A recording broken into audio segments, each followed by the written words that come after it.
नमस्कार,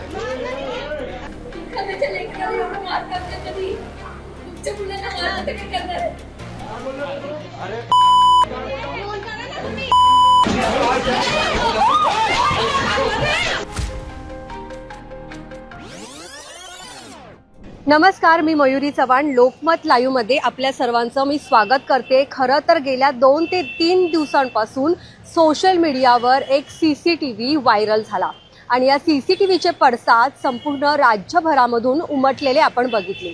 या CCTV मध्ये शिंदेंच्या शिवसेनेचे ज्येष्ठ नगरसेवक रमेश म्हात्रे यांच्याकडून डॉक्टरांना मारहाण करण्यात आली आणि त्यानंतर या प्रकरणाबद्दल वेगवेगळ्या स्तरातून वेगवेगळ्या प्रतिक्रिया ज्या समोर आलेल्या आहेत त्या आपण यापूर्वीच पाहिलेल्या आहेत. या प्रकरणातली आत्ताची महत्त्वाची अपडेट म्हणजे रमेश म्हात्रे यांना ठाण्यातल्या हॉस्पिटलमधून डिस्चार्ज देण्यात आलेला आहे आणि त्यानंतर आज दुपारी त्यांची रवानगी जी आहे ती कल्याण कोर्टामध्ये केली जाणार आहे. आज सकाळीच रमेश म्हात्रे यांना डिस्चार्ज देण्यात आलेला आहे आणि डिस्चार्ज देण्यानंतर थोड्याच वेळात त्यांना आता कल्याण कोर्टामध्ये हजर केलं जाणार आहे. आत्ताचे महत्त्वाचे अपडेट असे आहेत की ज्येष्ठ नगरसेवक रमेश म्हात्रे यांना डिस्चार्ज देण्यात आलेला आहे आणि थोड्याच वेळात त्यांना कल्याण कोर्टामध्ये हजर केलं जाणार आहे. त्यामुळे आज कल्याण कोर्टामध्ये कोर्ट नेमकी काय भूमिका घेतं ते सुद्धा पाहणं महत्त्वाचं ठरणार आहे. याचं कारण म्हणजे खरं तर ही सुनावणी कालच होणार होती, मात्र काल रमेश म्हात्रे यांना हॉस्पिटलमधून डिस्चार्ज देण्यात आलेला नव्हता, त्यामुळे ते स्वतः हजर होऊ शकले नाही. त्यामुळे कोर्टाने काल व्हिडिओ कॉन्फरन्सिंगची जी मागणी आहे ती फेटाळून लावली होती. कोर्टाने त्यांना सुनावलं की तुम्ही प्रत्यक्ष या कोर्टामध्ये हजर राहा, त्यानंतर सुनावणी होईल. त्यामुळे आज रमेश म्हात्रे यांना सकाळीच पोलीस घेऊन ठाण्यामधून निघालेले आहे आणि आज कल्याण कोर्टामध्ये दुपारी 3 वाजता या संदर्भात महत्त्वाची सुनावणी होणार आहे. त्यामुळे आजच्या सुनावणीकडे संपूर्ण महाराष्ट्र राज्याचं लक्ष लागलेलं आहे. कल्याण कोर्ट नेमकं या बाबतीत काय भूमिका घेतं आणि त्यांना किती दिवसांची पोलीस कोठडी सुनावली जाते याकडे लक्ष लागलेलं आहे. खरं तर हे प्रकरण जे आहे ते नेमकं कधी घडलं आणि ते प्रकरण घडल्यानंतर कुठल्या महत्त्वाच्या घटना या ठिकाणी घडलेल्या आहेत ते आपण संपूर्ण सविस्तरपणे जाणून घेण्याचा प्रयत्न करणार आहोत. तर हा नेमका गुन्हा जो आहे तो घडला कधी? हा गुन्हा घडला 6 तारखेला म्हणजे 6 जुलैला रात्री 8 वाजताच्या दरम्यान. गुन्हा घडलेली तारीख बघा, 6 तारखेला रात्री 8 वाजता. त्यानंतर दुसऱ्या दिवशी म्हणजे 7 जुलैला या घटनेचा CCTV सोशल मीडियावर मोठ्या प्रमाणावर व्हायरल झाला. या घटनेचा व्हिडिओ व्हायरल झाल्यानंतर बघता बघता सर्व जे सोशल प्लॅटफॉर्म असतील त्या प्लॅटफॉर्मवर याबद्दल जो आहे तो संताप व्यक्त करण्यात आलेला होता. तोपर्यंत या संदर्भात कोणताही गुन्हा पोलीस स्टेशनमध्ये दाखल झाला नव्हता. संध्याकाळी म्हणजे 7 तारखेला संध्याकाळी 6:30 वाजताच्या आसपास गुन्हा जो आहे तो पोलीस स्टेशनमध्ये दाखल झाला.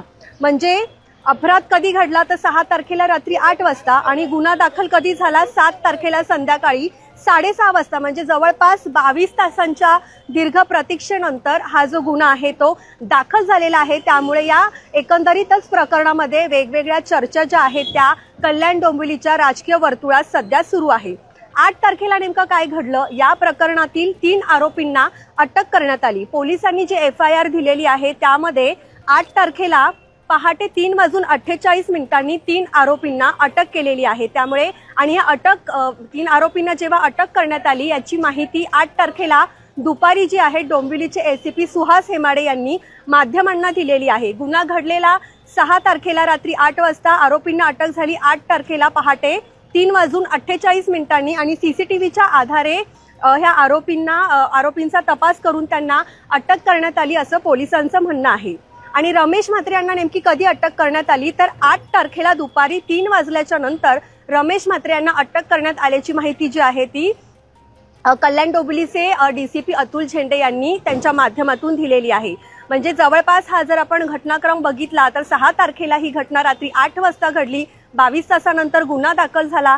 सोशल मीडियावर आधी या संदर्भातला CCTV व्हायरल झाला आणि CCTV व्हायरल झाल्यानंतर संबंधित डॉक्टरांनी पोलीस स्टेशनमध्ये धाव घेत या संदर्भात जो गुन्हा आहे तो दाखल केलेला आहे. त्यानंतर काय झालं? 8 तारखेला दुपारी 3 नंतर रमेश म्हात्रे यांना अटक करण्यात आली आणि त्याच दिवशी त्यांची तब्येत बिघडल्यानं त्यांना ठाण्याच्या सिव्हिल हॉस्पिटलमध्ये दाखल करण्यात आलं. आणि आज सकाळी म्हणजे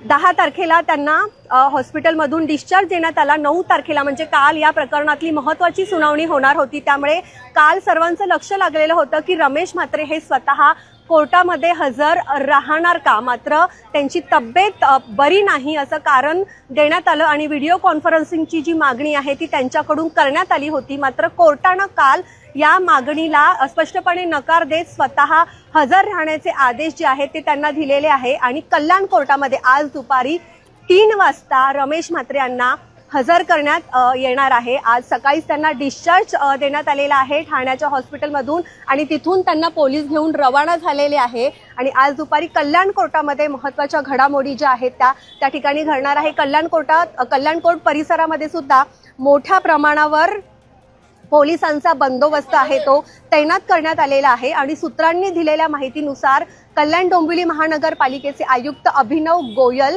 हे सुद्धा काही वेळातच डोंबिवलीच्या शास्त्रीनगर हॉस्पिटलमध्ये दाखल होणार आहे.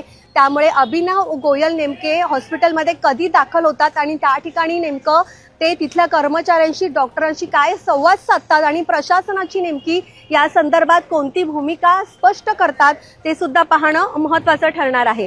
आपण बघतोय की ही जी FIR ची कॉपी आहे ही या ठिकाणी प्राप्त झालेली आहे. यामध्ये आपण स्पष्ट बघू शकतो की कुठले कुठले कलम लावलेले आहेत. या ठिकाणी ही FIR ची कॉपी जी आहे ती समोर आलेली आहे. यामध्ये तुम्हाला स्पष्टपणे दिसेल की अटक कधी करण्यात आलेली आहे, आरोपींची नेमकी नावं काय आहेत आणि कधी गुन्हा जो आहे तो दाखल झालेला आहे, कोणी गुन्हा दाखल केलेला आहे. तर या प्रकरणातली जे मुख्य पीडित आहे वैभव नामदेव साळुंखे वय वर्ष 26 यांनी जो आहे तो गुन्हा या संदर्भात दाखल केलेला आहे आणि या गुन्ह्यामध्ये नेमकं जे डॉक्टर आहेत त्यांनी नेमका काय आरोप केलेला आहे. तर रमेश म्हात्रे आणि त्यांचे जे समर्थक आहे इतर यामध्ये एका महिलेचे सुद्धा समावेश आहे. तर त्यांनी डिलिव्हरी करतात एक पेशंट घेऊन आले आणि महिला पेशंटला शिफ्ट करण्याच्या कारणावरून आरोपी रमेश म्हात्रे यांनी फिर्यादी व त्यांच्यासोबत असलेल्या वरील पुरुष इस्मांनी म्हणजे त्यांनी ज्यांची नावं या ठिकाणी मेन्शन केलेली आहेत त्या सर्व समर्थकांनी फिर्यादीला म्हणजेच डॉक्टर वैभव साळुंके यांना ठोशा बुक्क्यांनी मारहाण केली.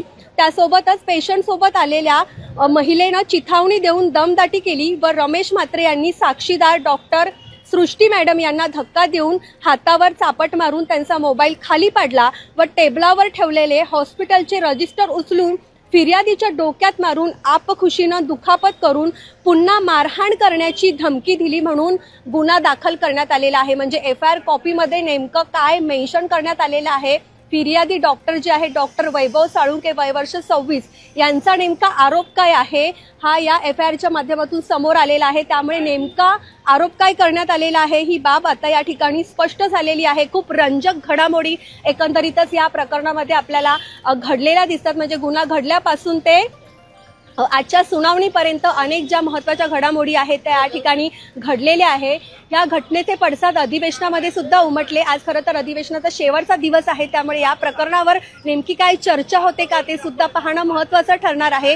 शिंदेंच्या शिवसेनेचे लोकप्रतिनिधी त्यासोबतच भाजपाचे लोकप्रतिनिधी यावर त्यांनी चुप्पी साधणं पसंत केलेलं आहे. मात्र आमदार रोहित पवार त्याचप्रमाणे ठाकरे गटाचे आमदार आदित्य ठाकरे हे सुद्धा या ठिकाणी डोंबिवली शास्त्रीनगर परिसरामध्ये येऊन गेले. त्या ठिकाणी हॉस्पिटलमध्ये त्यांनी ज्या डॉक्टरला मारहाण झालेली आहे त्यांच्या नातेवाईकांशी त्या ठिकाणी चर्चा केली, माध्यमांशी चर्चा केली आणि एकंदरीतच कल्याण लोकसभेमध्ये डोंबिवली विधानसभेमध्ये अशा प्रकारच्या घटना या ठिकाणी घडतायत मात्र कुठलेही लोकप्रतिनिधी त्या ठिकाणी येऊन भेट देत नाही यावर त्यांनी तीव्र नाराजी जी आहे ती व्यक्त केलेली आहे. त्यामुळे आता येणाऱ्या काळामध्ये या घटनेचे नेमके काय पडसाद उमटतायत ते सुद्धा पाहणं महत्त्वाचं ठरणार आहे. दरम्यान आजच्या दुपारच्या सुनावणीमध्ये कल्याण कोर्टामध्ये नेमकं काय घडतं, कोर्टाकडून नेमकं काय सूचना दिल्या जातात किंवा काय निर्णय घेतला जातो आणि रमेश म्हात्रे हे नेमकी आपली कुठली बाजू सांगतात ते सुद्धा पाहणं महत्त्वाचं ठरणार आहे. ज्या दिवशी रमेश म्हात्रे यांना अटक झाली त्या दिवशी दुपारी त्यांनी सकाळच्या दरम्यान माध्यमांशी संवाद साधला होता. त्या ठिकाणी त्यांनी पत्रकार परिषद सुद्धा घेतली होती. या पत्रकार परिषदेमध्ये संबंधित जी पेशंट आहे तिचे नातेवाईक सुद्धा हजर होते. त्यांनी आपली बाजू मांडली होती आणि या बाजू मांडताना त्यांनी आपण महिला डॉक्टरला कुठल्याही प्रकारे मारहाण केली नव्हती. फक्त त्यांच्या हातातील मोबाईल खेचण्याचा प्रयत्न मी केला कारण ते माझ्या बोलण्याकडे लक्ष देत नव्हत्या, असं स्टेटमेंट जे आहे, असं स्पष्टीकरण जे आहे ते रमेश म्हात्रे यांनी दिलेलं आहे. मात्र दुसरीकडे वैभव साळुंखे यांना मारहाण झालेली आहे. या संदर्भात त्यांनी जे कृत्य झालेलं आहे ते मान्य केलेलं आहे आणि या पेशंटचे जे नातेवाईक आहेत त्यांनी सुद्धा आपली बाजू मांडलेली आहे. खरं तर हॉस्पिटलमध्ये गेल्यावर नेमका काय प्रकार घडला, कशा प्रकारची उत्तरं आम्हाला देण्यात आली, त्यामुळे हा रोष जो आहे तो निर्माण झाला असं संबंधित पेशंटच्या नातेवाईकांचं म्हणणं आहे. आता जी रुग्ण जी प्रियंका नावाची महिला प्रसूतीसाठी आली होती ती कल्याणच्या वसंत व्हॅली म्हणजे पालिकेच्याच हॉस्पिटलमध्ये तिची प्रसूती झालेली आहे.